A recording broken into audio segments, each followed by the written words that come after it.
I'm so excited that Lisa is back presenting something else for us this time, which is, I'm going to turn around, alignment for optimal pelvic floor function, pregnancy, birth, and beyond. This is a subject really important to us as women and also as practitioners. For those of us who are women in this room, some of us are not, but also for practitioners who are serving women, especially during the childbearing years and, of course, beyond. So I'm excited to know what's next. Lisa, take it away. Thank you. Thank you, Carol.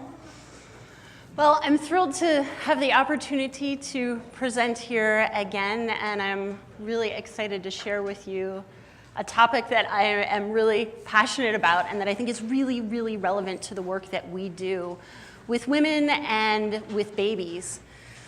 It's also, just as an aside, a topic relevant, pelvic floor function is relevant for men as well, but I'm going to target women in my presentation today.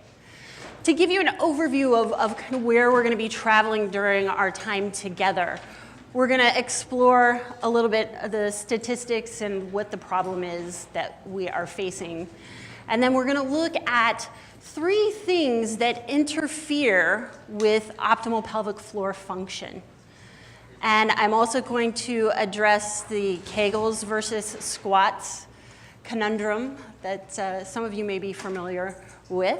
And then I'm going to tie it all in together so that we can apply what we have learned more specifically to pregnant women.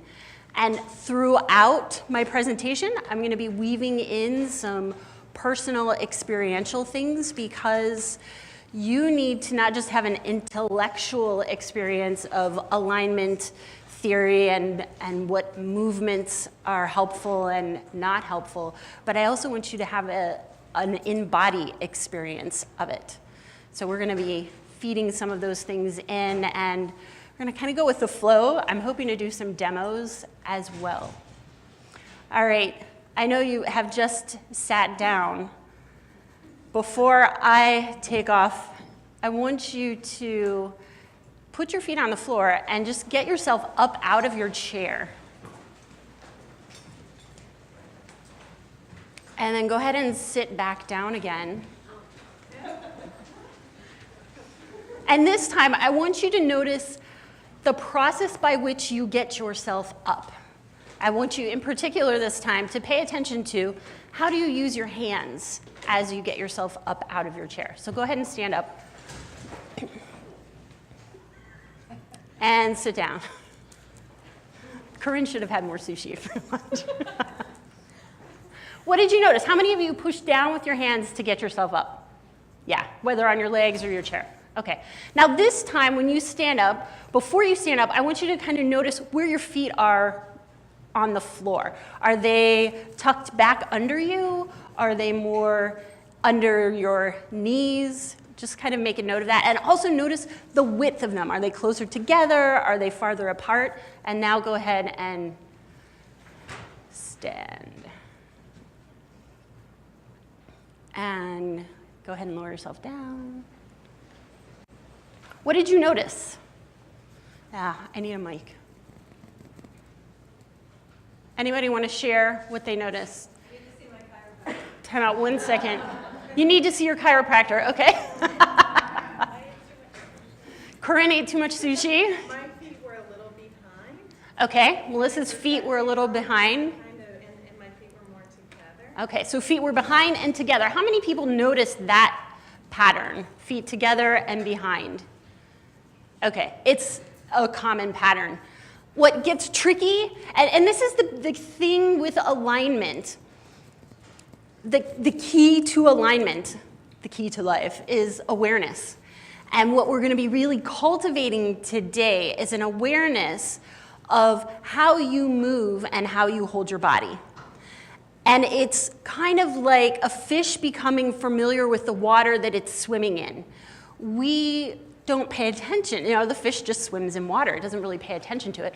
We don't pay a lot of attention to how we move in all of the variety of ways that we move throughout our day. We sit up and stand up and sit down multiple times throughout the day, and yet how often do you pay attention to how you do that? and we stand often, and we walk often, but very rarely are we that mindful of how we do it. And how we do it, noticing how we do it, is essential to changing how we do it. And a lot of what I'm going to be talking about today is how can we learn to move in a way that supports the function of our whole body, which supports the function of our pelvic floor. All right. So let's take a minute to just get familiar with some of the statistics. This is a forecast of pelvic floor disorders comparing, so they gathered data in 2010, and they're forecasting what's going to happen by 2050. And in this case, they're looking specifically at US women, which is important to keep that in mind. And they looked at women who had one particular, or at least one pelvic floor disorder. And what they found was by the year 2050, there's going to be an increase of 64%. So they started off with 28.1 million in 2010, and it's projected to increase to 43.8 million by 2050. What percentage of the population was that? They were looking at US women. No, but that's the percentage of population or the number. They were looking at, if they polled all US women, how many US women are suffering from at least one type of pelvic floor disorder. Does that answer your question? Was what percentage of the population? Because obviously our population is going to increase between now and 2050. So you have prevalence, she wants incidence. Never mind. I don't know. I'll ask you later. Okay. If we break it down and we look more specifically at the particular types of pelvic floor disorders, so we're looking at urinary incontinence, fecal incontinence, and pelvic organ prolapse, we have an estimated 55% increase in urinary incontinence, 59% increase in fecal incontinence, and 46% increase in pelvic organ prolapse. Needless to say, we have a problem, and we have a problem that is increasing. Some may wonder, does this mean we just need to get really super diligent about doing our Kegels every day? And the answer is no, and I'll explain why. Katy Bowman is my alignment teacher. She's the founder of Restorative Exercise, and she has just released her latest book, Move Your DNA, which I highly recommend. If you have a body, read this book. And I pulled this quote out from it because it illustrates the perspective that the pelvis is part of your body, and what's going on with your pelvic floor is a reflection of what's going on with your whole entire body. So the pelvis is not a mysteriously broken part living in an otherwise healthy machine. And I really want to drive that home because there's a tendency in our medical environment to chunk things down and to break things down into pieces and to address the piece. And I think for all of us in this room, we have a much more holistic perspective. And I want to plug alignment into this holistic perspective that we have. One of the reasons why I decided to pursue alignment training, my background is as a massage therapist, and I specialize in craniosacral therapy. I was really looking for a way to help my clients when they got off the table. Because if I'm lucky, I may see a client once a week for an hour. But they live the majority of their life off my table. So how are they moving? How are they using their body when they're off the table in a way that either helps the work that we're doing or interferes with the work that we're doing? And that's the path that I approached, why I was wanting to integrate the alignment work into my practice. So your pelvic floor is not an island unto itself. It's intimately connected with the pelvis, with the hips, with the sacroiliac joints, with the low back, with what's going on with the tailbone. And you can see all of the bones that the pelvic floor impacts and vice versa. So it's not a one-way street. Everything is going to impact each other. All right, what does a functional pelvic floor do? What are we aiming for in terms of a healthy functional pelvic floor? Well, we want it to keep things closed that need to be closed. We want it for sexual satisfaction. We need to have a functional, healthy pelvic floor. We need to be able to let things out that need to pass out. Menstruation, urine, bowel movements need to all pass out. And we need to be able to give birth. So we need our pelvic floor to be strong enough to support the load of what it needs to support and to keep things closed that need to stay closed. And we also need it to be able to yield to allow things to pass out that need to pass out. And we need it to provide stability for the pelvis and support for the pelvic organs. We tend to think of pelvic floor dysfunction as the three things that I showed on the chart earlier in terms of urinary incontinence, fecal incontinence, and pelvic organ prolapse. But there are other conditions that reflect that all may not be well with the pelvic floor. So we're looking at sacral pain, coccyx pain, dysmenorrhea, painful periods, low back pain, some components of infertility, and prostate issues. As I mentioned earlier, men suffer from pelvic floor issues, just like women do. They don't have a vagina for things to fall out, and what happens is things compress onto the prostate. So prostate issues are a reflection that all is not well with a male pelvic floor. I'm going to do a brief chat about muscle mechanics and muscle function. The numbers on the left indicate the amount of force being generated. So think of a muscle contracting, and the higher the numbers, the greater the force of the contraction. The horizontal bar here is indicating the length of the muscle. So this end is a shorter length of muscle. This end is when the muscle gets longer. And we've got a sweet spot here in the middle of where muscle is able to generate its maximum amount of force.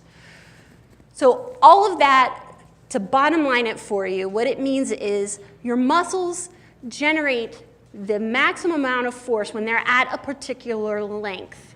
If a muscle is in too short of a position or too long of a position, the amount of force that it can generate is compromised. So you've got the Goldilocks length of your pelvic floor. You need it, and all the other muscles in your body. So it applies to all skeletal muscles. And we want all of our skeletal muscles to be generating as much force as possible so that they are participating in the health of our body. What does that mean? It means that our muscles are participating in the distribution of blood flow and oxygen throughout our body. And it means that our muscles are participating in the removal of wastes that all of our cells are producing. And it means that the cells themselves are experiencing a mechanical load. The function of our cells, all of our cells have mechanoreceptors in them, and those cells are responding to the loads being placed upon them. And in response to those loads, they are doing a variety of different processes, whether that's chemical signaling, the whole gamut. So loads matter, and the length of your muscles matter because movement matters.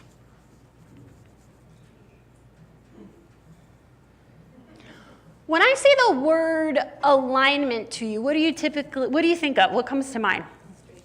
Straight spine.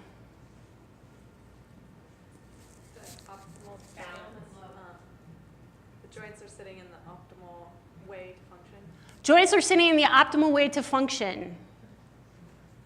Mobility. Mobility. Great. Stillness within gravity. Nice. Symmetry. Balance. Great. When I'm talking about alignment during this presentation, what I'm focusing on is the relationship of body parts to each other. Sometimes that gets confused for a particular rigid way that we should always move and that we should always be in. And I want to clarify that our bodies are capable of moving in an endless variety of ways, and they should be able to move in an endless variety of ways. And one of the challenges that we're experiencing these days are bodies that have a really limited ability to move, and that is having a huge impact on our health. Posture, on the other hand, we tend to say, oh, somebody's got good posture or somebody has bad posture. Posture has more to do with appearance and culture. We certainly put a cultural lens on whether we think someone has good posture or bad posture. For today, I'm going to be sharing with you some objective ways to evaluate alignment, and we're going to be looking at putting people on a grid, so to speak, for the purpose of evaluation, not for the purpose of this is how you should always be, but so that we have a framework for evaluating someone's alignment and we can see where they are and what positions are they able to meet, or what joint configurations are they able to meet.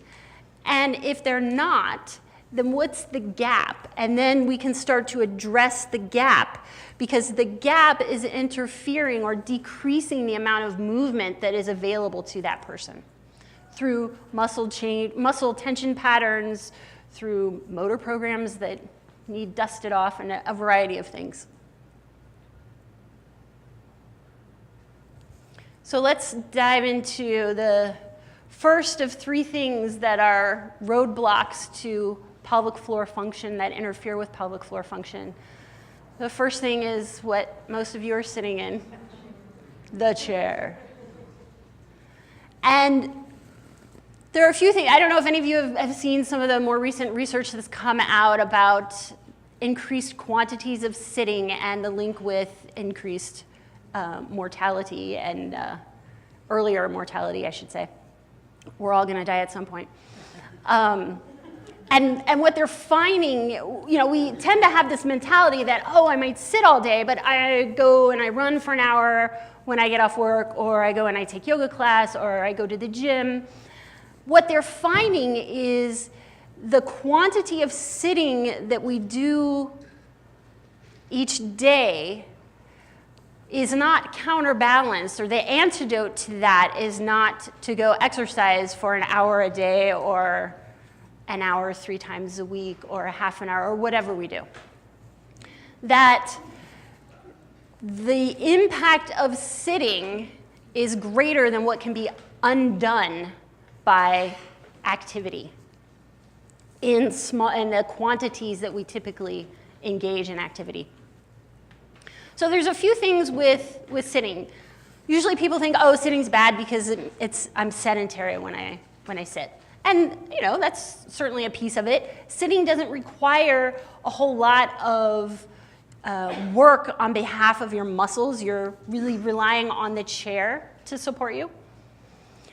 Think about, too, in terms of the pelvic floor. When you sit, the pelvic floor is being supported by the chair as well. And this changes the load that your pelvic floor is receiving. And your muscles of your pelvic floor know how much they need to contract based on how much load they are receiving.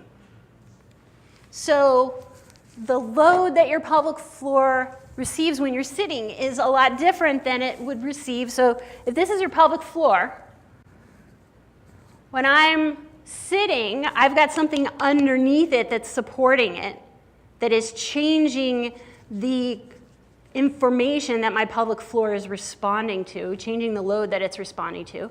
Then if I'm standing, I'm loading my pelvic floor differently. It has to receive the load of my pelvic organs. Then if I'm walking, so the pelvic floor's got to be able to respond to that change in load. Then if I'm jogging, and all of these are things that your pelvic floor should be able to respond to and be able to respond to reflexively. This is not something that we should have to go, oh, I need to be sure I'm clenching enough or contracting enough because I'm going to go for a jog. Or now I'm going to cough and I need to make sure I don't pee when I cough. So I got to clench my pelvic floor and then cough. We need to have a reflexive response to the load that the pelvic floor is receiving. But we have pelvic floors that are really deconditioned. And they're deconditioned because they're not receiving a load. And they're not receiving the load because we aren't moving very much. So that's one aspect of the downside of sitting. One of the other downsides of sitting is that it puts us in a particular joint configuration for an extended period of time. And typically this involves some form of hip flexion and some form of knee flexion. One key point I really want to emphasize is our body adapts to the position that it's in the most frequently. And our bodies are really fond of conserving energy and conserving resources. So they work to make things as easy as possible for us. And what that means is if we're in a seated position the majority of our day, then the lengths of our muscles change to accommodate that, and our joints change to accommodate that. And then when we go to stand up, we think we've just changed position, but we're still taking that adaptation pattern with us into a new configuration, which is not standing per se, but it's shifting the arrangement of our joints to accommodate a change in position without necessarily shifting the length of our muscles to accommodate a new position. And I'm going to illustrate this to you a little bit more. And I want to point out one of the things I'm noticing with Wendy that is so fantastic with sitting. Change how you sit. One of the best things you can do, I mean, we're all going to sit, and I'm not in no means saying, never sit again. But when you do sit, change how you're sitting. And you don't have to keep both your feet on the floor. You can cross your legs, you can put one knee up, you can move in a variety of different ways. And you can start to transition to sitting on the floor when you have the opportunity. And the one thing with sitting on the floor, people say, oh, well, it's a lot more uncomfortable to sit on the floor. Yes, because and the benefit of that is that you change position more frequently. So you get a different input to your body, you get a change in the configuration of your joints, change in your muscles, and it requires more work to sit on the floor because you don't have a chair supporting you and holding you up. When we sit, some of the muscles that are typically affected are the hamstring muscles. The hamstrings cross the hip joint and the knee joint. So when the hip and knee are in flexion, we are putting that muscle in a shortened position. It's also going to impact the gastrocnemius muscle, which crosses the knee joint. So whenever our knees are bent, we're putting that muscle in a shortened position. And then the psoas. So we've got the left and right psoas attached to the lumbar vertebrae, across the front of the pelvis, attached on the inside of the femur. We have huge problems with shortened psoas. Huge. And start to think about a psoas that is short and tight. What lives in between the psoas muscles? What organ? Kidneys? Uterus. Yes. And excuse me. We've got the kidneys and we've got the adrenals. And think about how many of us are running on adrenaline on a regular basis and are running in fight or flight on a regular basis, and the impact that the proximity of those organs to the psoas muscle have, the relationship that they have on each other. And then we've got the uterus there. So if we've got a short, tight psoas, could that potentially have an impact on the position of the uterus? Why, yes, it could. We want muscles that are able to yield. And while the psoas doesn't attach directly to the pelvis, so it doesn't have the impact to move the pelvis per se, it changes the relationship of the spine to the pelvis, and it changes the relationship of the femurs to the pelvis. So a short, tight psoas has a tendency to tuck the pelvis under. So it puts the pelvis in a tucked under position when we have a short, tight psoas. And we'll talk about why that is a less than optimal position for your pelvis to be in momentarily. Right now, I want to freeze, just freeze where you are, and I want you to notice how you're sitting. And I want you to check in and see, are you bearing more weight on one side versus the other? Where are you making contact with your chair? Is it more on one side of your back than the other? More on one hip than the other? Are your feet on the floor, or do you have one leg crossed? And then the last thing I want you to check in with is, where is your weight in relationship to your pelvis? So what part of your pelvis is supporting your weight?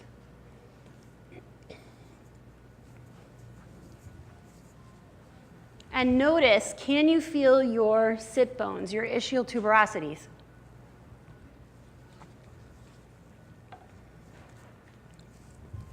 We have a real tendency when we sit to weight bear on the sacrum and the coccyx. And if you recall, this is not a fused joint. The sacroiliac joints are mobile, which means the sacrum has the capacity to move in response to how it's being loaded and in response to the muscle tensions being placed upon it. And the sacrum is an anchor point for pelvic floor muscles, sacrum and coccyx. So here is we're looking at the pelvis in this orientation.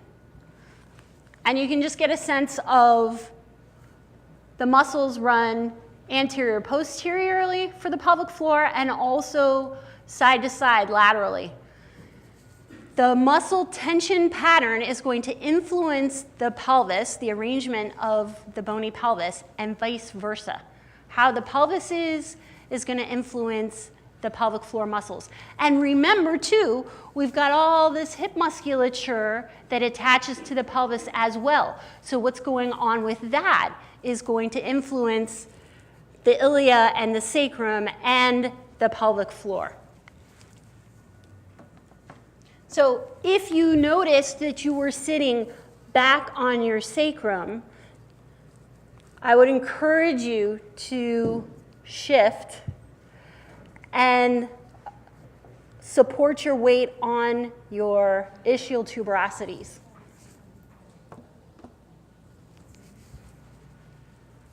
So here we've got, you can see the musculature running from the pubic bone back to the sacrum. So we've got this arrangement, anterior, posterior of the pelvic floor musculature, and also laterally as well. And here, so we took the pelvis, we cut the pelvis in half. So you're looking at the sacrum here on the left, pubic bone here on the right, and we've got this hammock of muscles that runs between these two structures that are the attachment points for a lot of the pelvic floor musculature. If the distance of the attachment points changes, so does the length of the muscle. So if the position of the sacrum moves closer to the pubic bone, it's changed the length of the muscles. And can you come up? I want to do a quick demo. I gotta.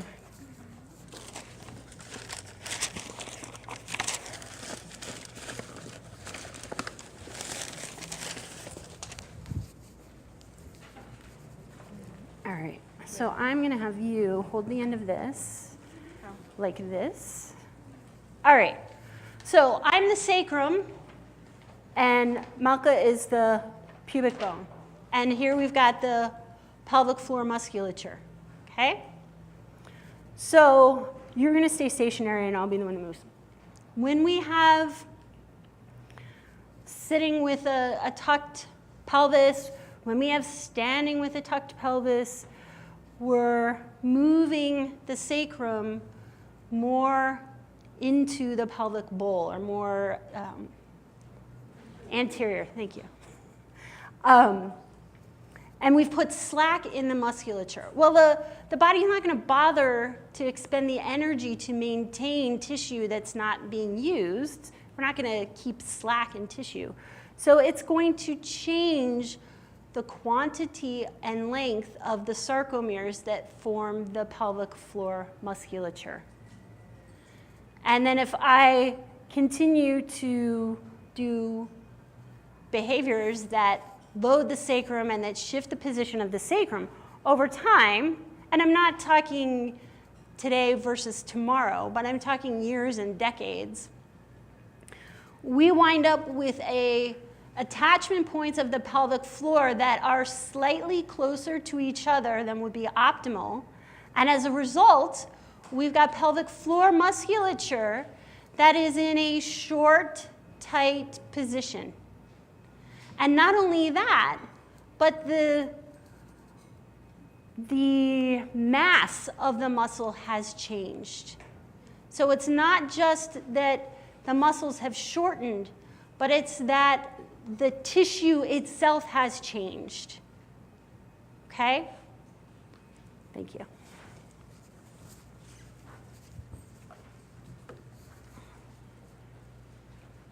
So we've got, with the arrow, illustrating the potential for the sacrum to move closer into the pelvis to counternutate, and the base of the sacrum to move closer to the pubic bone. Minusculely, so I'm not talking inches here, but I'm talking if we know that the length of muscle is at dictates how much force it is able to generate, then every little bit matters. So here we've got what happens, you can see in this top. Here we're weight bearing on the sacrum and the coccyx, and we've lost the lumbar curve, which incidentally is a risk factor for pelvic organ prolapse. Here you can see the rounded tucked pelvis, and then here we are in a neutral pelvis. So we're sitting up on the ischial tuberosities, and if you like to geek out on the anatomy like I do, we've got the ASIS in line with the pubic symphysis. And so here we are with that position. All right, time to stand.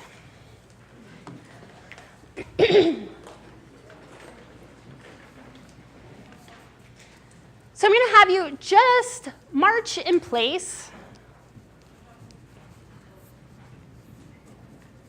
I just want to get you out of thinking about how you're standing. Am I on? Oh. The light is lit. Yes. Oh. All right. Okay, you can stop marching now. Without changing anything, this is you noticing the water that you're swimming in. I want you to look down at your feet and just notice Are the outside edges of your feet straight? Is one foot in a different position compared to the other? We are delightfully asymmetrical. Also, notice how close your feet are to each other. How much space is there? And then I also want you to check in and notice, where is your weight? Are you more, is your pelvis shifted more over the front of your foot or more towards the back, towards your heel? So you're just being curious and noticing.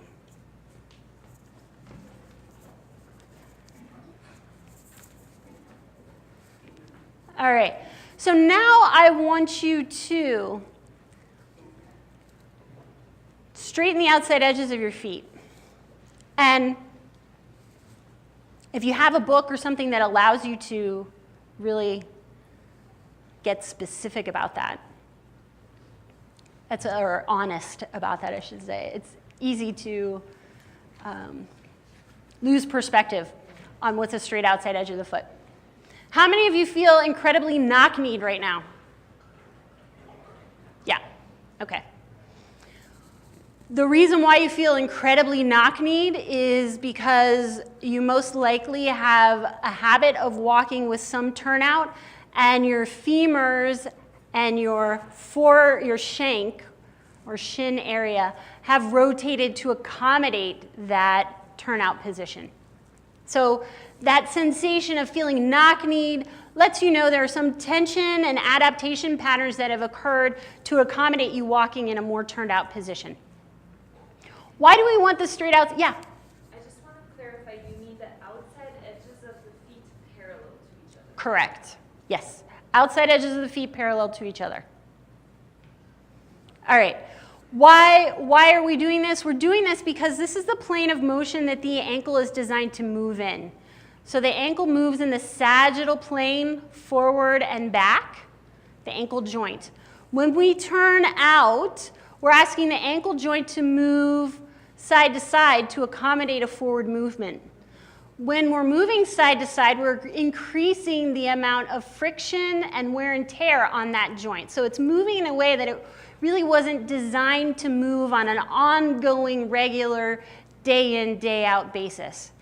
If you find that standing with the outside edges of your feet straight is uncomfortable for your knees, then this may be something that you work more incrementally towards. It's not an all or nothing thing.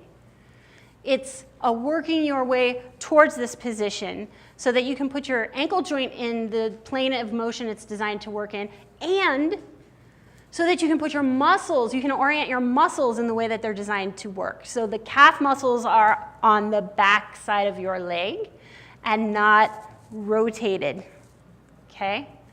All right, next I want you to turn to the person beside you, and I'm gonna have you find your ASIS. So you're gonna feel for the front of your pelvis, the top bumps on the front of your pelvis, where your pelvis wraps around in the front, are your ASIS. So each person's gonna find their own ASIS. I mean, I don't care if you wanna palpate your partner's. And then what I want you to do, from there is line up the center of your ankle so that if you were to draw a line from your ASIS down to each ankle, it would be a straight line. So I want your partner to help you eyeball, since we don't have the advantage of mirrors. I want your partner to help you eyeball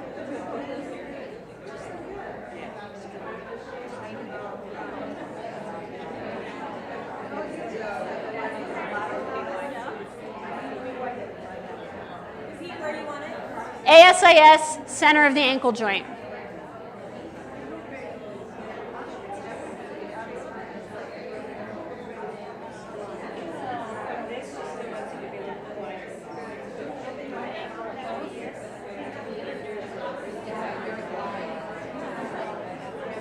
All right.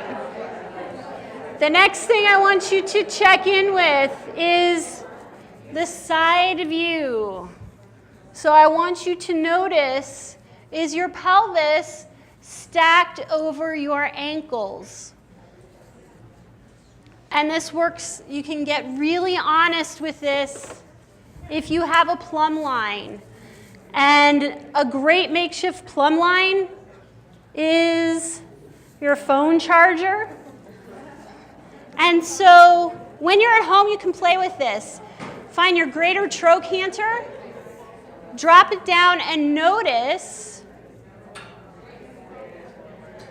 is the end over your forefoot or is it back over your ankle?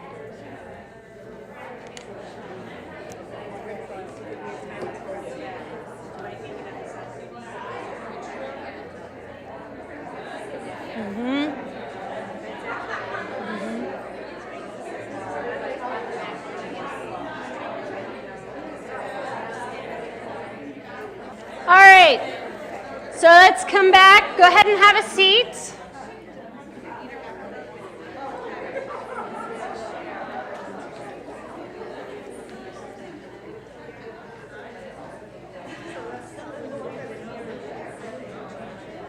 So what did you notice? How does your default standing position vary from what we would consider to be an aligned standing position? Way forward?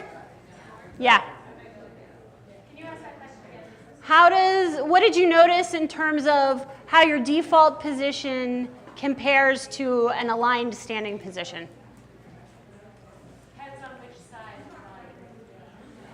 the body. Okay. So depending on which side of the body?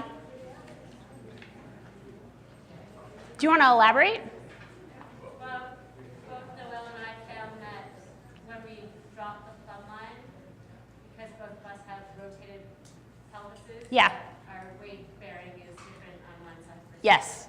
So rotated pelvis will change the weight bearing, how you bear weight leg to leg. Absolutely. As I said earlier, we are delightfully asymmetrical. And it's an ongoing process of discovery for me and perhaps for you to notice all my delightful asymmetries. What else did you notice in terms of where your default is and where an aligned stance is? When she put me where I was going, it was hard. It was hard, yes, yeah. I'm really glad you brought that up because a lot of times we tend to evaluate alignment based on what feels good and, oh, I feel like I'm aligned and I feel like I've got good posture. And I hate to burst your bubble, but how you feel about it doesn't really matter. I mean, it matters, but it's not an accurate reflection of whether your joints are in relationship to each other in a way that works well for them or that doesn't work well for them. We have years and decades and lifetimes of habits that have formed how we stand and how we move. And when we vary from that, it can feel weird and it can feel uncomfortable, which I'm not about forcing your body into a position if you're experiencing discomfort. There is quite often a gradual transition process that needs to happen, and we can really get into trouble if we try to force things to happen prematurely or force things to happen, period. So I am a big fan of gradual transitions. But I also want to kind of reassure you that it's totally normal for something to feel uncomfortable and odd and weird, and that is not necessarily a reflection of whether it's beneficial for you or not.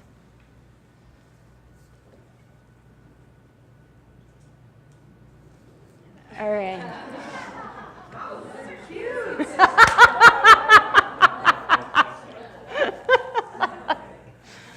When I talk about high heels, typically that is what comes to mind for people. The stilettos, the ankle breakers, that sort of thing. And again, I'm going to kind of burst bubbles here, but these are heels, these are heels, these are heels, and those are heels. Ew. And a lull settles over the room.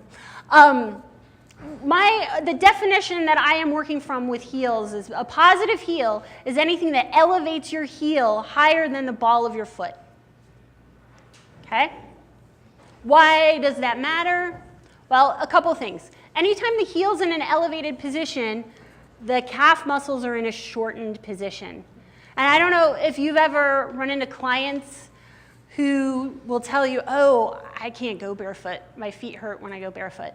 The reason their feet hurt when they go barefoot is because the adaptation has occurred. Their body has shortened those muscles, and they don't have the length to be able to accommodate that without tendons being irritated or fascia being irritated, so on and so forth. There was a study that was done that looked at women who wore 2-inch heels for a period of 2 years, and they were compared to women who had not. And these were women who wore them regularly, so it wasn't just a special occasion thing. It was a more daily wear type of thing. What they found was the overall length of their calf muscles, the women who wore the just 2-inch, which most of us, my former favorite pair of chunky heeled boots were 2 inches, and I didn't think there was anything that spectacular about the height of the heel. Their calf muscles were shortened by 13%. Their Achilles tendon had adapted, it had gotten thicker to accommodate that shortening of the calf muscle. We do weight-bearing exercise to try and build up our muscle tissue, and yet we do habits that eat up the quantity of our muscle tissue. So you could decrease your time that you need to go to the gym just by changing your footwear. Who knew shoes could be a muscle building activity? Or muscle reducing, yes. The other thing to keep in mind is that when you put something under your heel, your joints have to change to accommodate that. Okay? So here we are in a vertical upright position.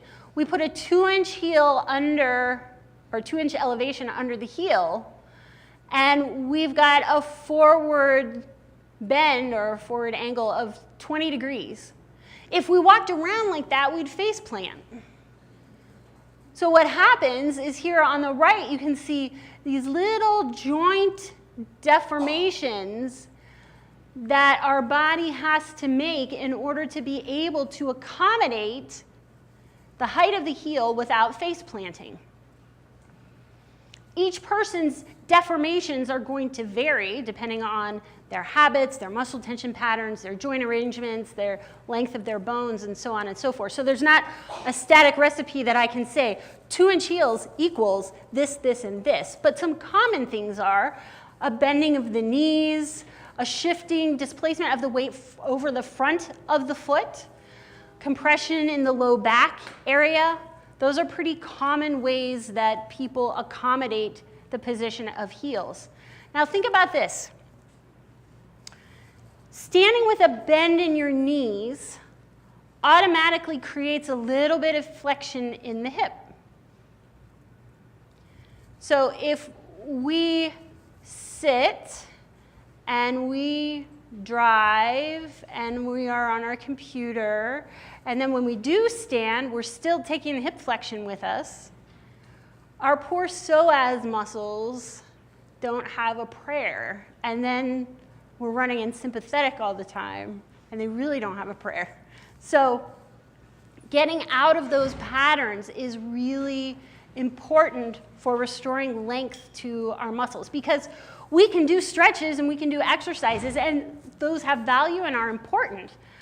But 15 minutes of stretching your calf muscles isn't going to undo the 8 hours of wearing 2-inch heels in a day. It's just like an hour at the gym isn't going to undo 5 hours of sitting.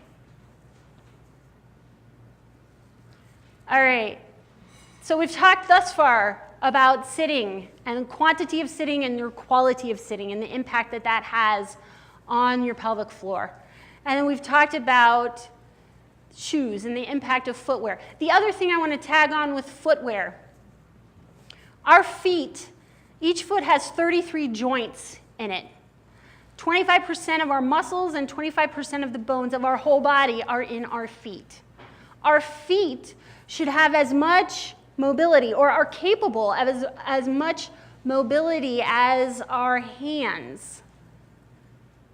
Except we wear casts on our feet all day. So we've got joints that never get used, we've got muscles that have atrophied, and we have lost the tremendous potential for mobility that our feet have. And then we cram them into shoes that are tight and short, and then we walk on surfaces that have no variety to them. I mean, we live in an urban jungle, or most of us do. So you walk on the sidewalk, it's flat. You want to get any terrain variety, I walk through my neighbor's lawns, and fortunately, nobody's given me grief yet. But we also need to have a shoe sole that's able to take that input so that the foot can receive it. So if we're walking in a flat, stiff-soled shoe, we essentially have lost a tremendous amount of mobility in our feet, which then means it's got to be accommodated somewhere. It means ankles, knees, hips, pelvis, all have to accommodate that. Helping your foot regain mobility is really, really important. All right, so now on to movement. The third piece is we move very little. So not only do we sit a lot, but we don't move a lot even when we are sitting. And we've got these fantastic conveniences that I dearly love and that I utilize daily. So I certainly don't want to give you the impression that I live in a cave and have sworn off all modern day conveniences. Just think about this in terms of how conveniences have decreased the quantity of movement that we experience. Do you remember way back when we didn't have a remote control for your television? Yeah. You wanted to change the channel, you had to get up off your cushy couch and walk and change it and then walk back and sit down. Nowadays, you can sit on your couch for hours and never move. And what happens? You take your couch position with you wherever you go because it's adapted. To toilet, we used to squat to go to the bathroom. We don't anymore. Everything is conveniently at 90 degrees. Our car, the seats of our car, our toilets, our beds. We don't have to go haul water. We don't have to go do laundry by hand. All of these things are movement. And our bodies require movement. Movement's not optional if you want to function well.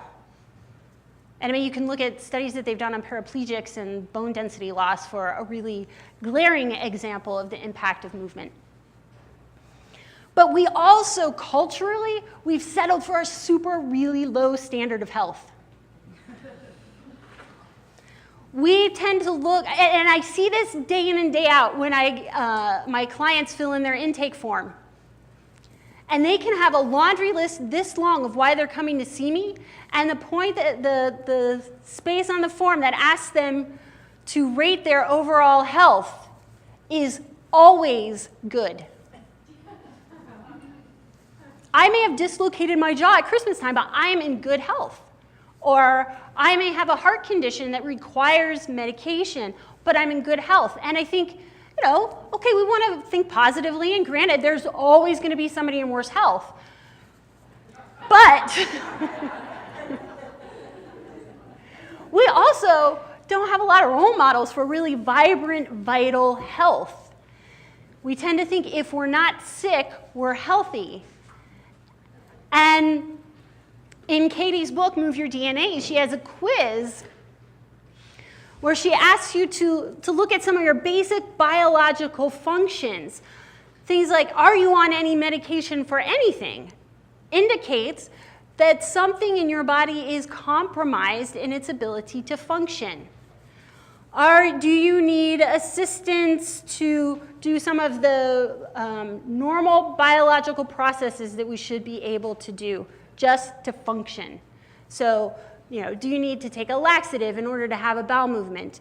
Do you need assistance to conceive? Do you need assistance to deliver?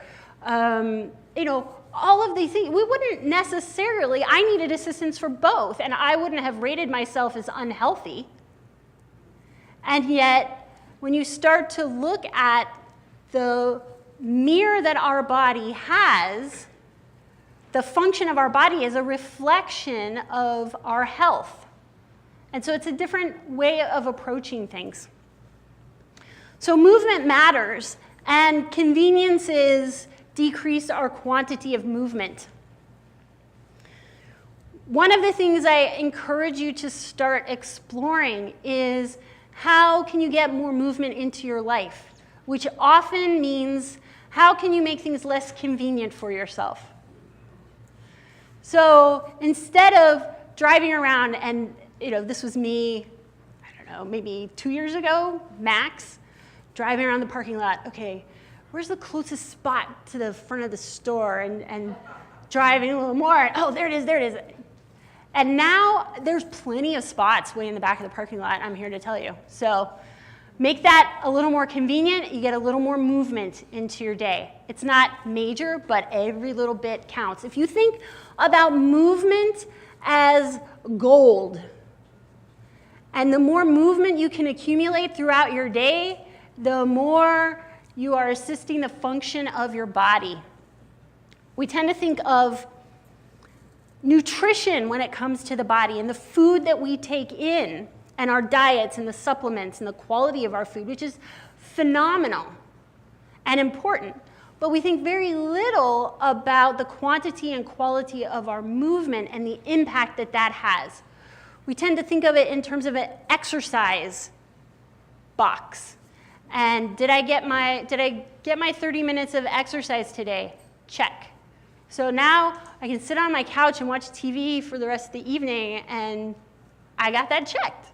And I really, again, I want to say this was me. So I am not poking fun at anyone other than myself. But I think that it is a habit that we have cultivated culturally as well. The other thing to be mindful of, and again, tying this back into diet. Let's say you need to take in 2,000 calories a day. You can consume that 2,000 calories in meals and snacks throughout your day, or you could consume those 2,000 calories in one fell swoop, in one meal, like at Thanksgiving. But we wouldn't say that that strategy that we perhaps implement at Thanksgiving is necessarily a sustainable long-term strategy for health. Just like we wouldn't say, oh, I need 8 glasses of water today. I'm going to get that out of the way right now, this first hour, and be done with it. And we wouldn't say, oh, all right, I'm going to take a bunch of exhales, and get the oxygen quantity that I need right here, right now, and then I'm good for the rest of the day. But we do that with movement. And what I want to really emphasize with you is movement is no different than it's no less necessary than the oxygen you take in, than the food you eat, than the water you eat. It's not optional. So think about how can you get more movement in regular chunks throughout your day. All right. Oh, this is why you guys were laughing. Okay. It skipped ahead. Or I accidentally skipped ahead. So yes, I have some friends who would be perfect models for this, but I can't ask them to let me take a photo of their butt so I can have it in my PowerPoint presentation. So I'm using a shovel to indicate what I call flat ass syndrome. Okay? No. No, but let's do that. Let's bury it. So I also heard this referred to as shovel butt. And I'll tell my own personal story with this. After my daughter was born, you know, you spend lots of time with your baby, hanging out, bouncing the knees in this position. And this position is the tucked pelvis position, and the shoulders are way back behind, and the pelvis is way out in front. And you do this hour after hour and day after day, depending on your baby and your parenting style and so on and so forth. When my daughter was about 6 months old, I was going to a meeting and I was all dolled up and I had my favorite 2-inch chunky heels on. And I had her in the car seat. We were all ready to go. And I turned and I lifted the car seat and and I wasn't going anywhere. Spasm, huge spasm. It was the classic, my back went out. And so I sat down, I'm thinking, wow, how am I gonna get her out of her car seat and move and do anything? I ended up having to call my husband and have him come home to help out. But what I know now is how I set myself up for that to happen. I had completely destabilized my sacrum by this position. And I remember one day walking by the mirror going, oh my gosh, where did my butt go? And I said to my husband, I wanted to put this in a blog post, but I can't because my mom reads my blog, but she won't see this. I said to my husband, I was like, oh my gosh, my butt looks just like my mom's. It's gone. He was like, yeah, I didn't want to say anything, but yeah. And then I started having problems with coughing and leaking and sneezing and leaking. And what they tell you is, oh, welcome to motherhood. This is just part of being a mom. Every mom has it. Panty liners are your new best friend. You're good to go. And what doesn't get talked about is how this is a symptom of a dysfunctional pelvic floor. And if it's not addressed now, it does not bode well for 2050. Okay? All right, so let's look at why your ass matters when it comes to pelvic floor health. Ooh, I lost something there.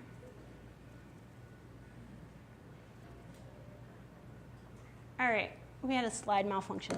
So go ahead, actually, before you stand up, the slide before this that is not wanting to be shown indicates the gluteus medius muscles. So your gluteus, what?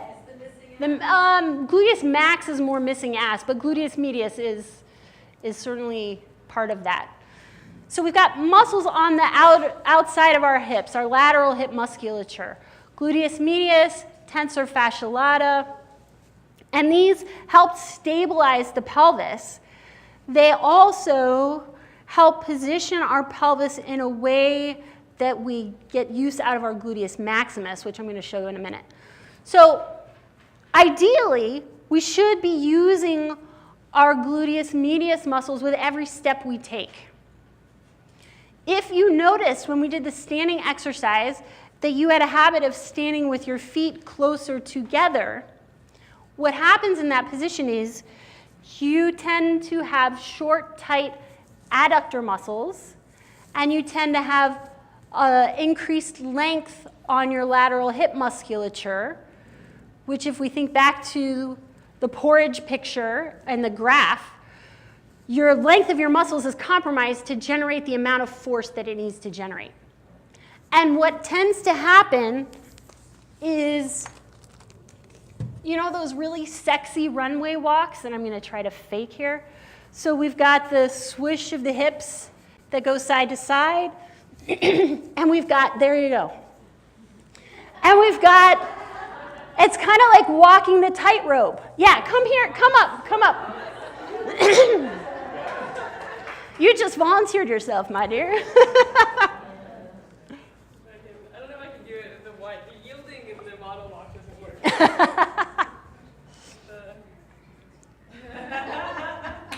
Yeah. Her pelvis is leading the show. And notice how her feet are essentially on a tightrope. Okay? Perfect. Much better than I could have done. Thank you.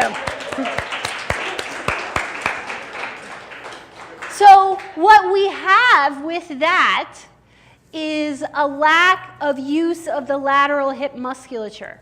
So if you are down with every step you take, you are using the ligaments of your hip to keep your hip joint together, and you're not using the muscles of your hips. And over time, that bodes really, really bad for your hips and your pelvic floor and a whole variety of things. Your ligaments are there for a reason, but your ligaments should not be the primary source of stability for any joint. Your muscles should be. Okay, so now, how many of you noticed your stance was closer together than the width of your ASIS? Yes. Yeah. And we don't have time to do this, but on your own, I want you to notice what happens when you walk.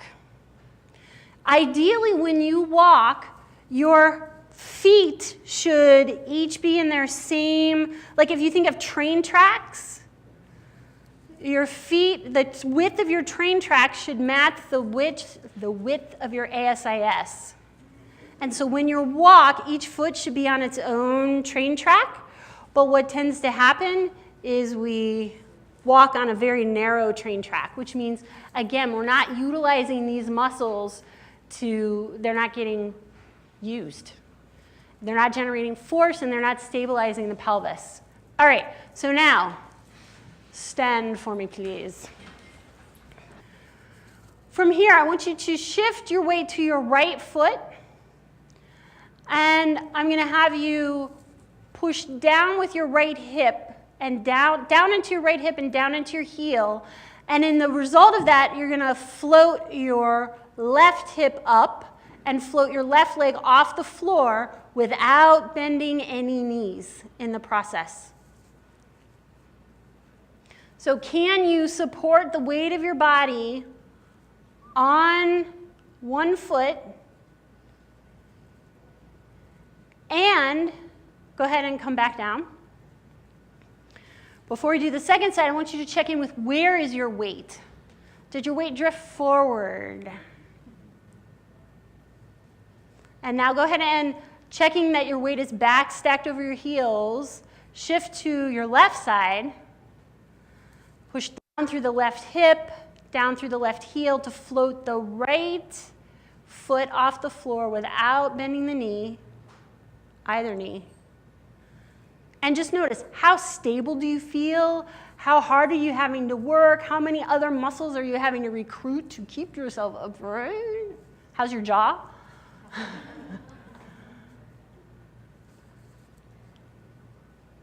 Notice too, is your pelvis wanting to twist? Yeah. Okay. So, what that indicates, go ahead and have a seat.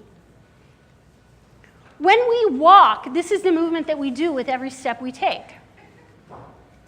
We are transferring our weight from foot to foot. And we need to be able to support our weight on each foot. Now, obviously, in a walking situation, we're not standing for any length of time on one foot, but we're having this constant shifting side to side, and those muscles help to stabilize the pelvis. And we don't get this excessive rotation going on that L4, L5, L5, S1 becomes the pivot point for your walking. Okay? The pelvis should be fairly stationary when we walk, ideally. But we very rarely have the musculature to be able, the strength and the mass of musculature to be able to support that well. So if you notice that this was challenging for you to do, I would strongly encourage you to play with this and practice it. It's a great way to, when you're standing in line, pass time. Nobody knows what you're doing. Nobody cares. You can just play with it, doing the dishes if you don't have a dishwasher, chopping vegetables. There are lots of ways to work this in that don't require adding one more thing to your already full schedule.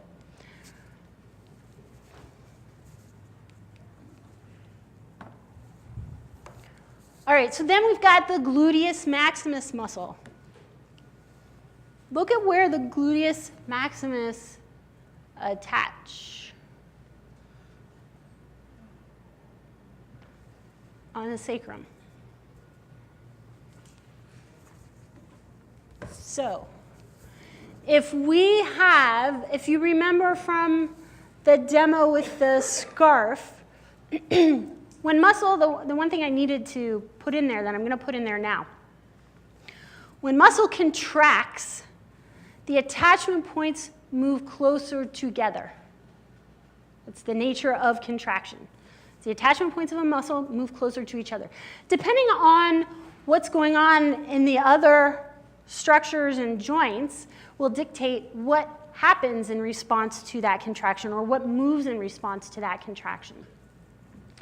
The pelvic floor, the sacrum is the movable piece, the movable attachment point when the pelvic floor contracts. In order to counterbalance that contraction, we need some force stabilizing the sacrum from behind. The stabilizing force of your sacrum from behind is your behind. This is why your ass matters. Yes. And my new book coming out.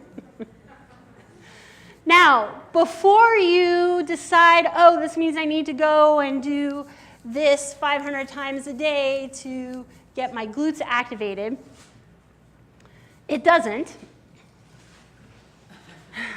This is the short answer. We want to incorporate gluteal activity throughout our day. It's not a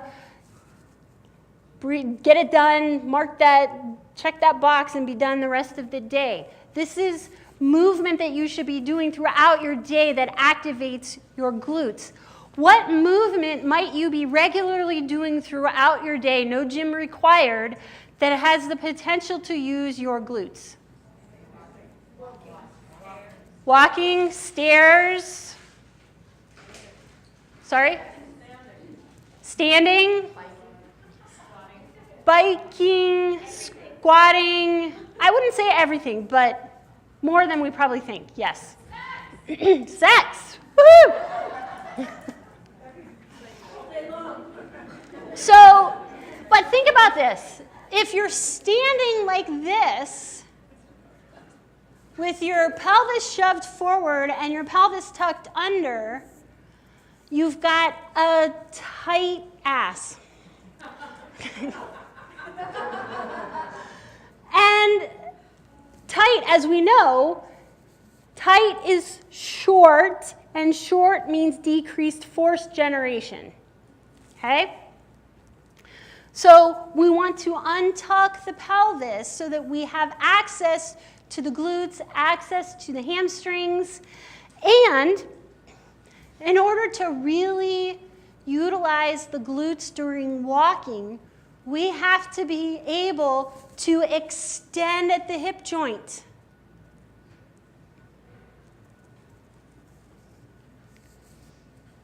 I want to say that again. In order to be able to use the glutes when walking, we have to be able to extend the hip joint.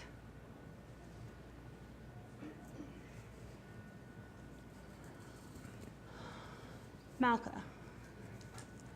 So let's take a look at, and I'm going to have you gather around so that you can see this. She's going to be lower, so, all right, so I'm going to have her, we're going to evaluate how much hip extension she has available to her, okay? So I'm going to have you, typically we think of one way of evaluating it is through a lunge. So somebody does a lunge and we go, oh yeah, wow, you can get really low. You've got great hip extension. So go ahead and do the full lunge. Yeah, yeah. And if you want to put your hands down, go for it. Okay. So you might look at this and go, oh yeah, she's got plenty of hip extension. Yes? No? No. Okay? Yeah, but you don't get to weigh in until later.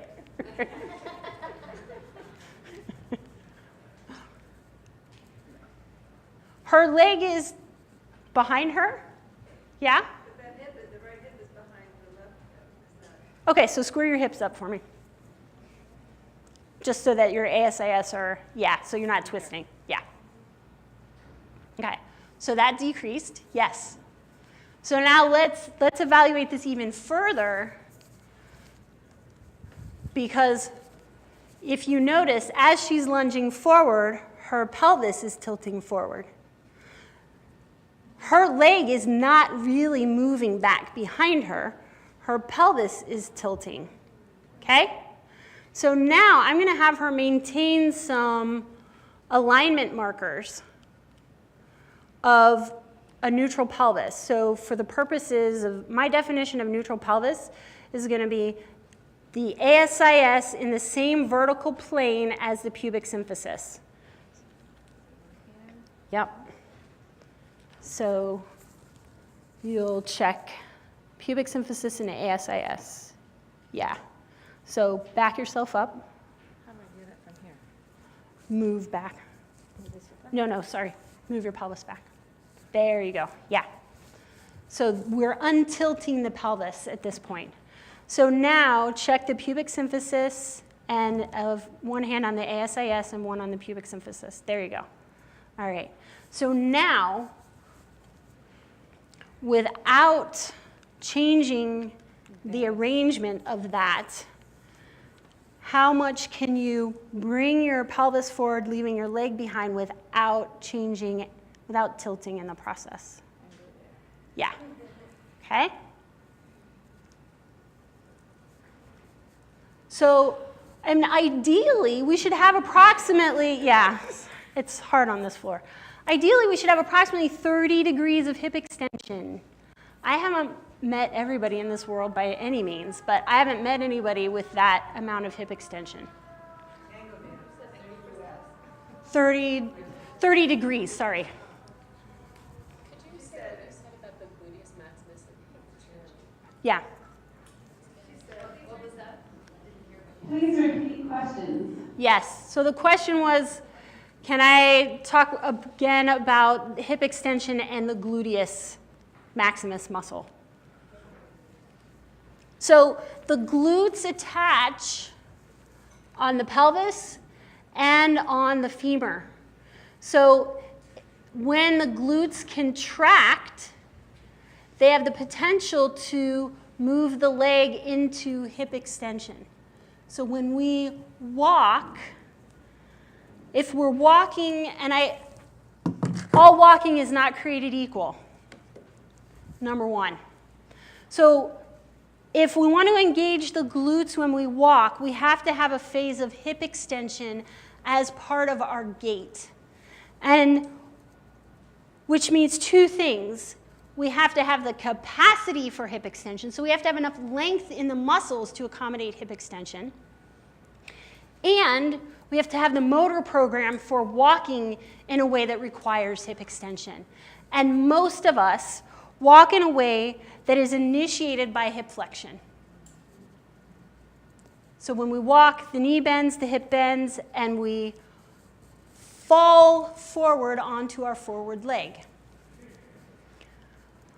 Ideally, when we walk, we are pushing back. So imagine if you row, you paddle back to move forward. So if your standing leg is your paddle, you're paddling back behind you to extend this leg back behind your pelvis to then shift the rest of your body forward. And in the process of doing that, Your glutes are used, your hamstrings are used, and your calf muscles are used. But you have to have the length available to you in order to be able to use them. Does that clarify your question? Okay. The length is front. The length of psoas. Oh, so yeah, great. So hip flexors, what am I talking about when I say length to be able to accommodate hip extension? So yes, we need the yield and length in the psoas. We need in the iliacus. The iliacus is the primary hip flexor. And we also need it, the rectus femoris, one of the quad muscles, crosses the hip joint. So here's another piece I'll weave in for you.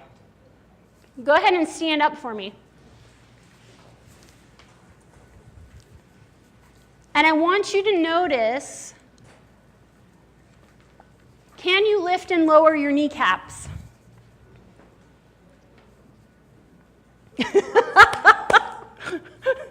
I love the looks I get when I ask that question. I wish I had a camera in my treatment room for every time I ask that question that just trigger it to snap the look on people's faces when they contemplate what the world am I asking them to do.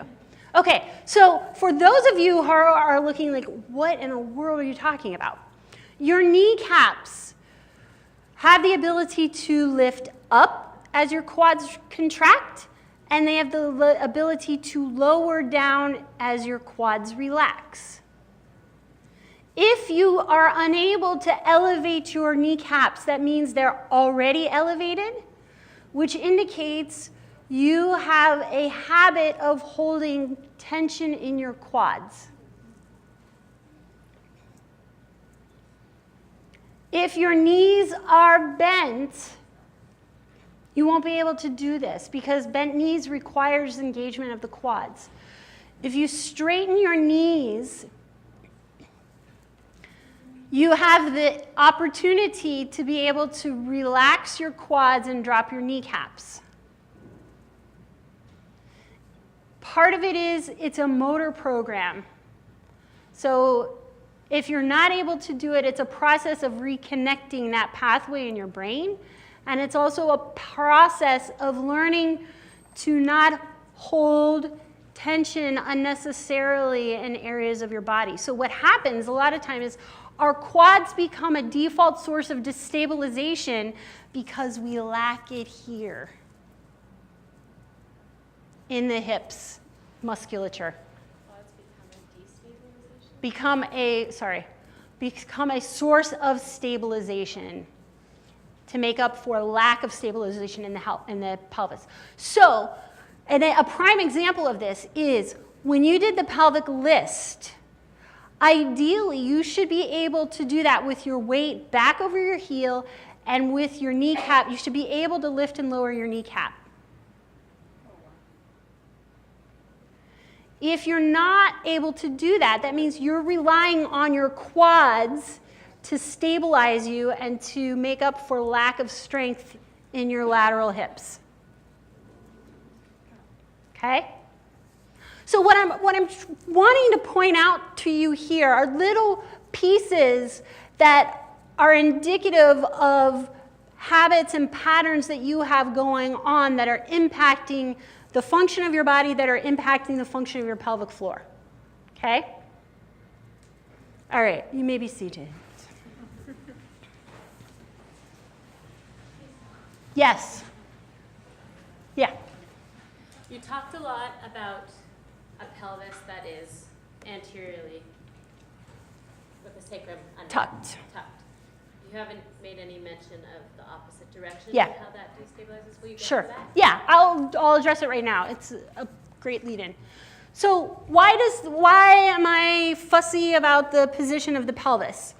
Because the position of the pelvis sets you up to have access to the maximum amount of hip extension. If your hip extensors had the length, or hip flexors had the length in them. So when my pelvis is tucked under, do you see how that limits my ability to take my leg back behind me? Now, I happen to personally have a slight anterior tilt.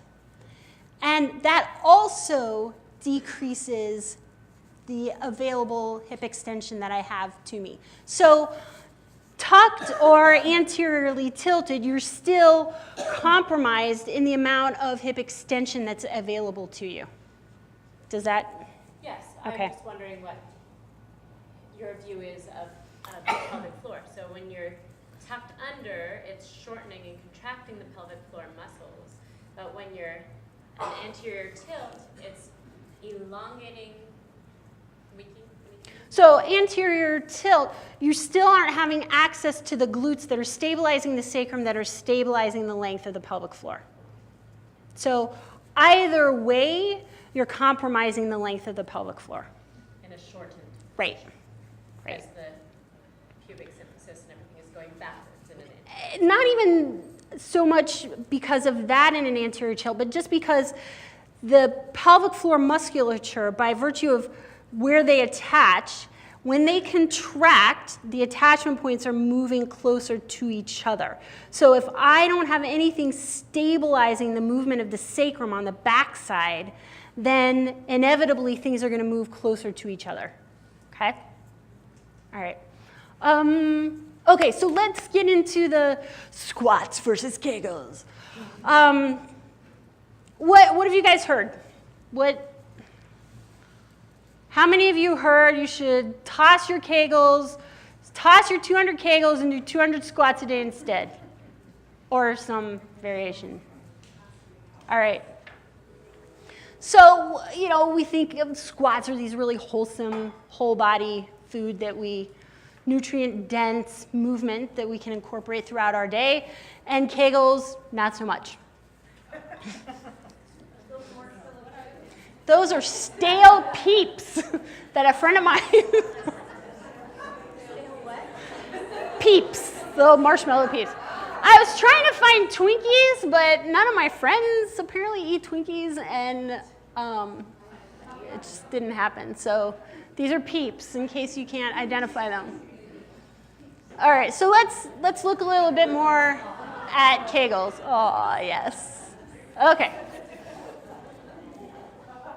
How many of you have heard that every woman should be doing Kegels? Yes. Were you given a number?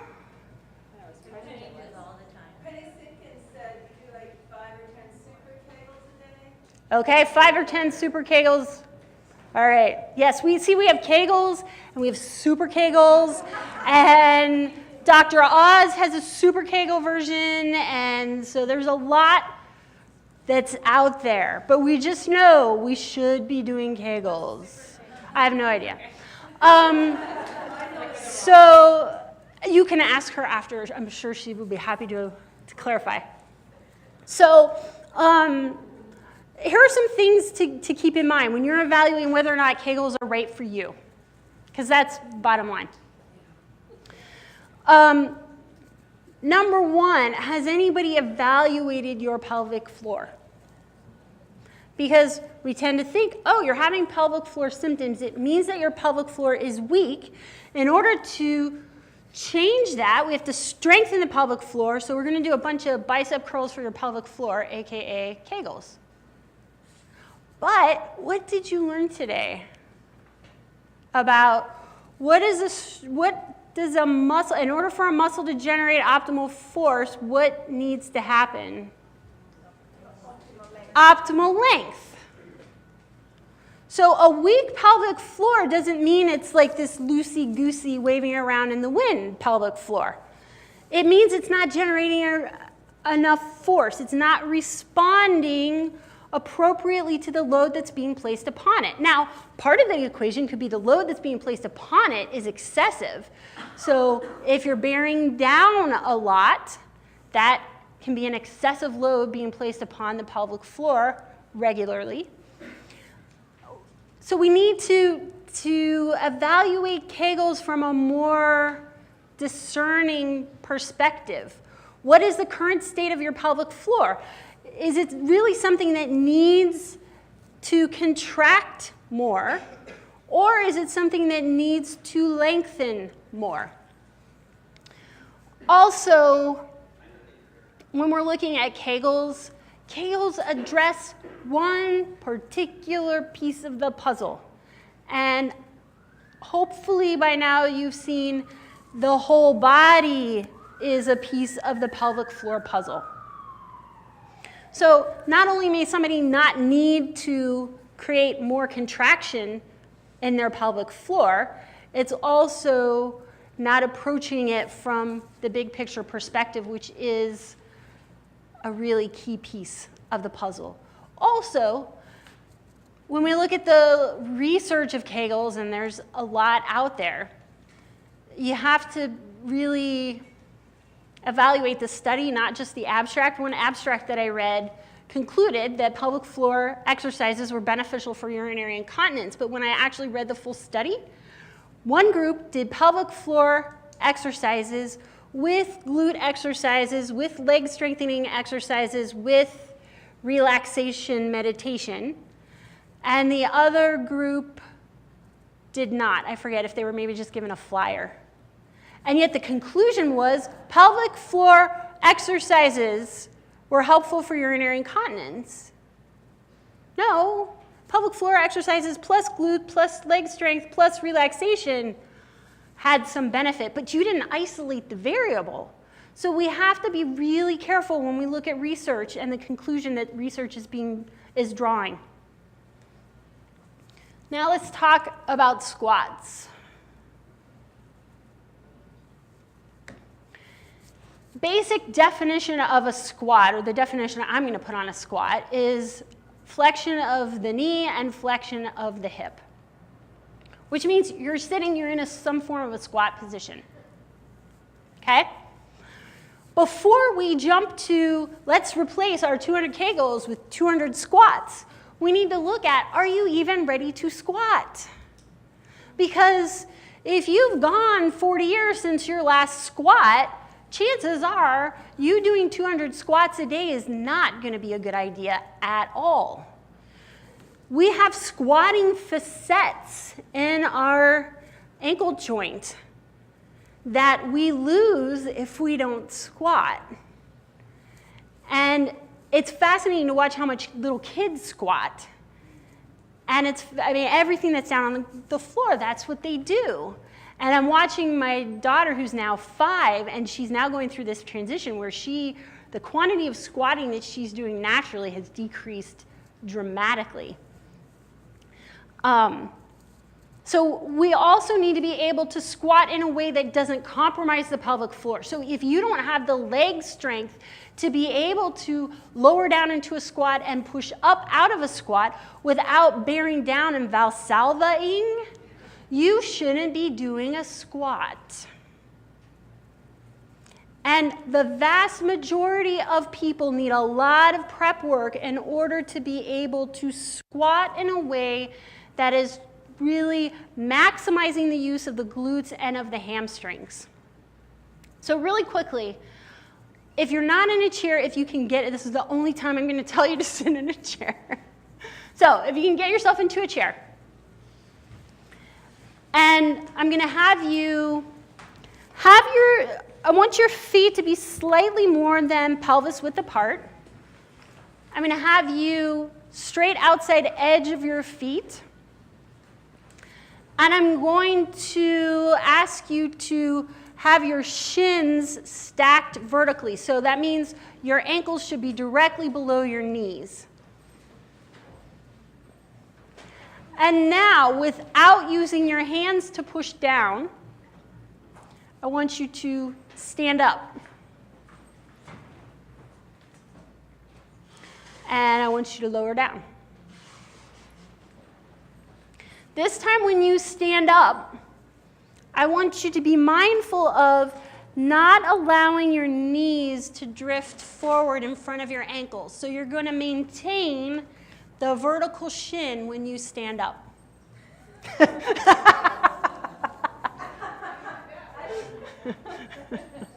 You don't have to maintain a vertical torso. Okay? Yes. So in case you were thinking you had to do that. But I just want you to notice, what's that like for you to elevate yourself and lower yourself down using some alignment markers that maximizes the use of your glutes and your hamstrings? How much more difficult is it for you to get out of your chair that way? You have to use your core more, absolutely. Yeah. Yep. So that's a way you can incorporate movement throughout your day that is a little more nutrient dense for you than just how you stood up and sat down at the very beginning. Okay? All right. Everything we've talked about up to this point is just as valid and applicable to a pregnant woman as to a regular woman, a non-pregnant woman.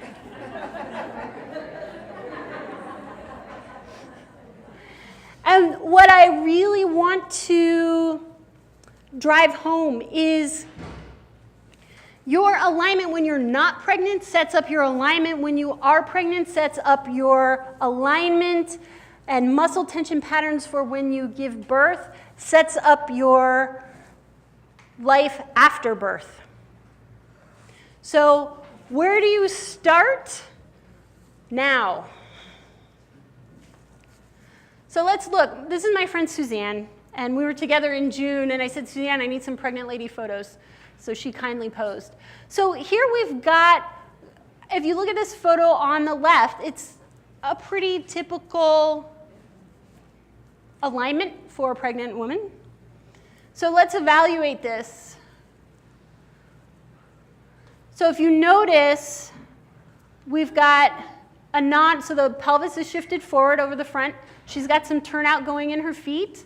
And her rib cage is displaced anteriorly, so it's in front of her pelvis. Its shoulders are back, and the rib cage is rotated up and back, what we call rib thrust. What happens with rib thrust, this is one thing I really want to point out, because we have a huge problem with diastasis recti, or separation of the abdominal muscles. And the key to that is the position of the rib cage, which also depends on the position of the pelvis. But if you are rib thrusting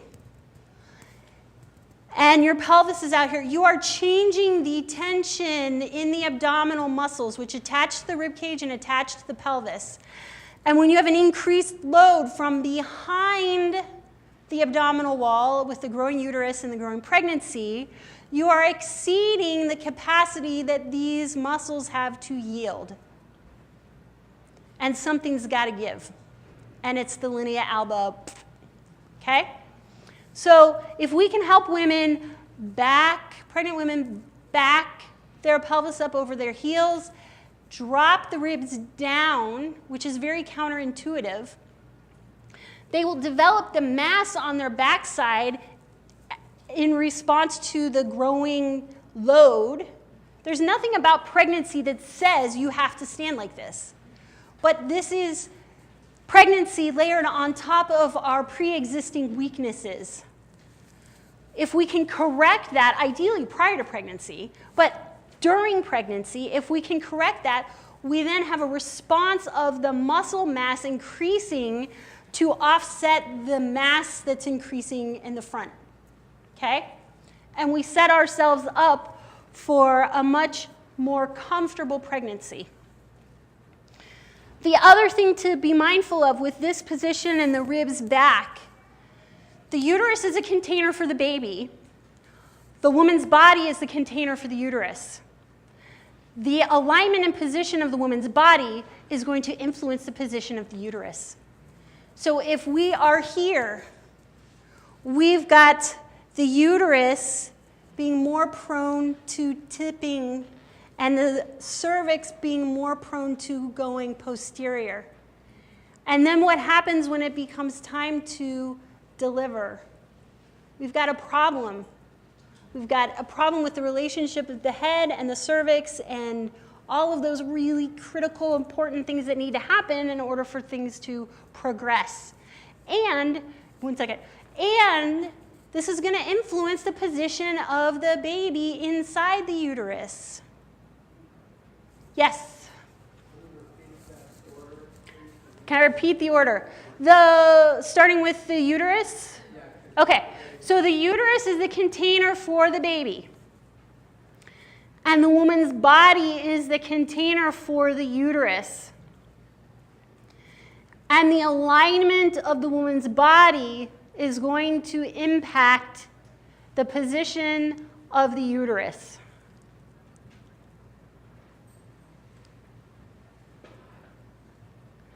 And I had a baby I worked on.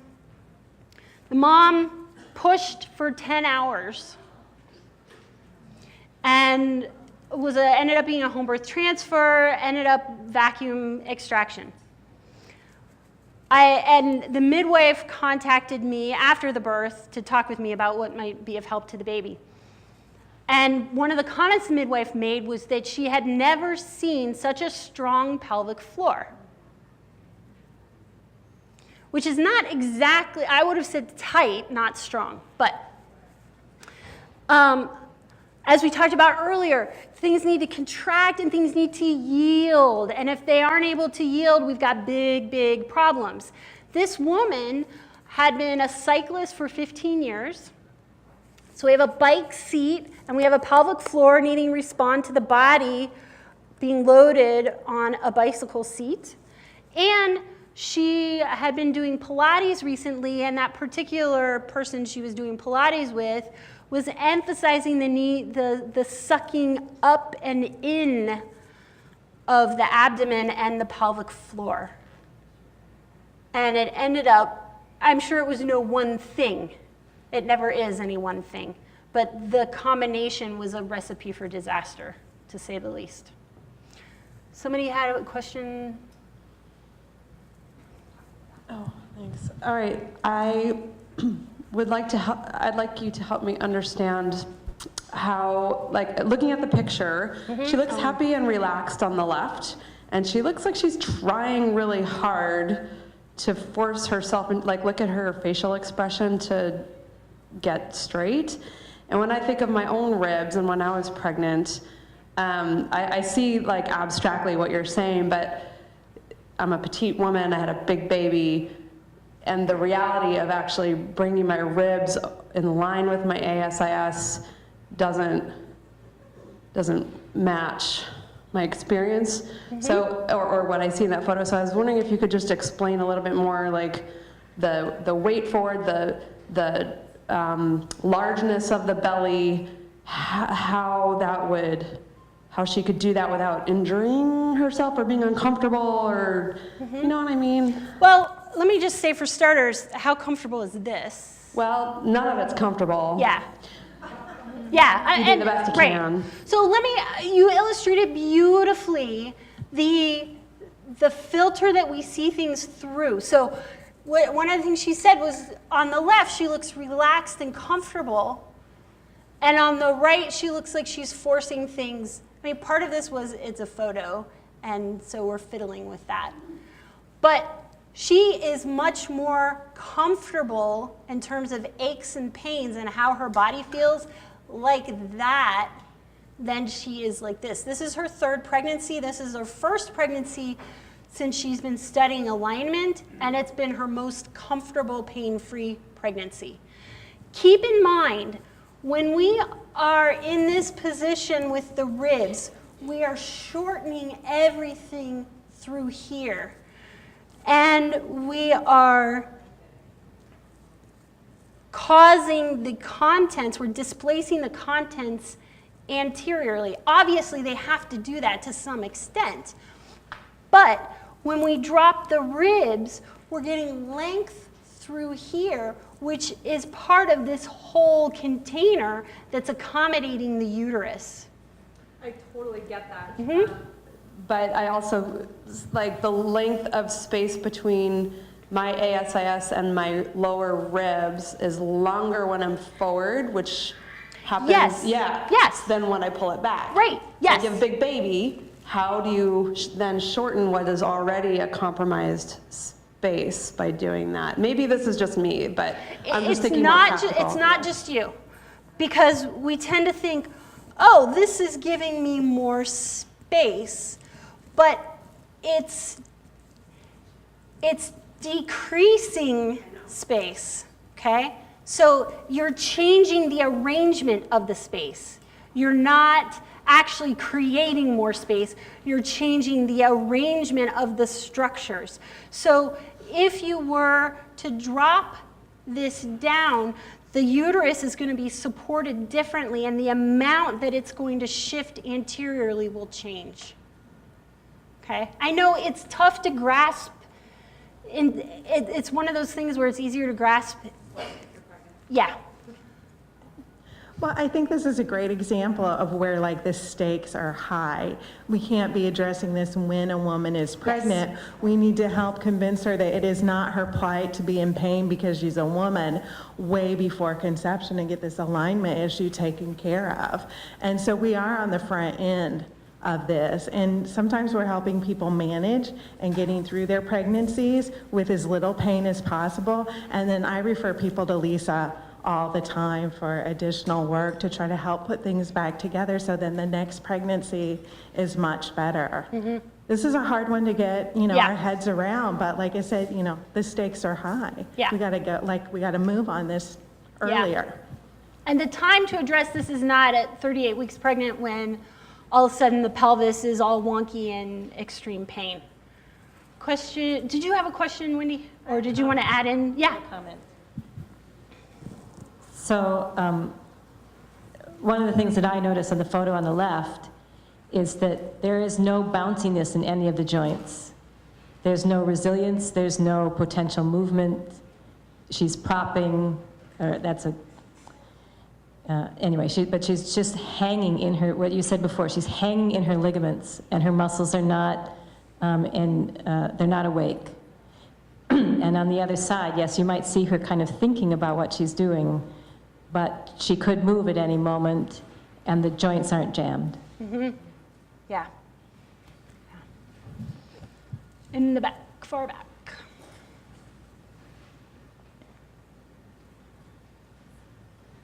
I wanted to add something to the previous question, because I can relate to whoever was saying it, to what you're seeing. And I think that we have to remember this is an extreme shift. And I don't think that that's necessarily what's meant to be done, in a day. Right. But I think it comes down to what Wendy was talking about yesterday, the awareness piece. How am I holding my pelvis? What possibility do I have, or my ribs? And to me, it's so much about the small shifts and the awareness. I have a 75-year-old woman who came in for a session, and she wanted to stand perfectly for me. She's learned a lot about posture. I'm not exaggerating. I don't know how she came up with this, but she stood like this. It was extreme. And I noticed that her awareness of her body, that's, I think, when the alignment piece can come in a little tricky, is when our awareness doesn't align with how our body looks like. And she's just read or heard about all these different things she should do with her body, and it did not look good. Yeah. And I think that's where the awareness piece is so important. Just thinking about possibility and not shifting from one extreme to the perfect posture or perfect alignment. It's going to look different for everybody, and especially in pregnancy, there are such huge changes happening that, we'll try to get somewhere where we feel healthy and can compensate. Yep. So I think we've got a little time for questions. I just want to summarize before we move into questions. So things that you can take away and start working with right away are how you sit, the quality of your sitting, and the quantity of your sitting. You can change your footwear. If you do wear shoes with a positive heel, you can change your footwear. And Perhaps you don't want to go from a heel to a flat. That can be too abrupt of a transition. And that's one of the tricky things that Vibram or Vibram, however you want to pronounce them, that's one of the things they ran into. Those shoes are great. There is nothing wrong with those shoes. But the challenge is you have people who have been in shoes their entire life, casts their entire life, and decided to take the cast off and go do 50 pull-ups. And they were completely deconditioned and completely not ready to do that. It's not the fault of the shoe, it's the fault of the foot owner, but that's a story for another day. Watch how you stand. Back your pelvis up, untuck your pelvis. And then see where you are able to incorporate more movement into your life regularly, daily, throughout your day. All right? The last thing I want to leave you with, I have,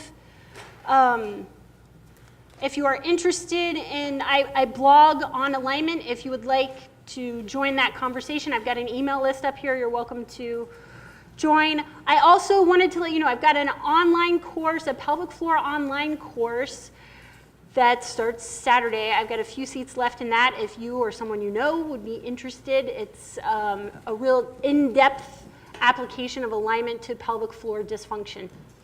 And Anana, do I have one question time left, or am I? Okay, well, who wants to be the last question? Anyone?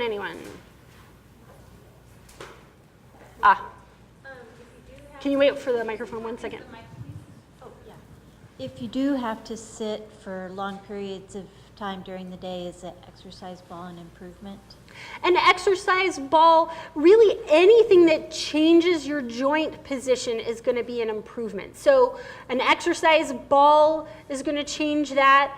Alternating between a chair and an exercise ball is going to change the loads slightly, which is, variety is really good. There is no one perfect chair that I would say, yes, if you do have to sit for an extended period of time, this is the chair to sit in. But I would vary it. And the big piece is to avoid sitting on a tucked pelvis when you do sit. All right, if you have any questions that you think of after the fact, feel free to grab me during breaks, and I'm happy to chat. Thank you so much.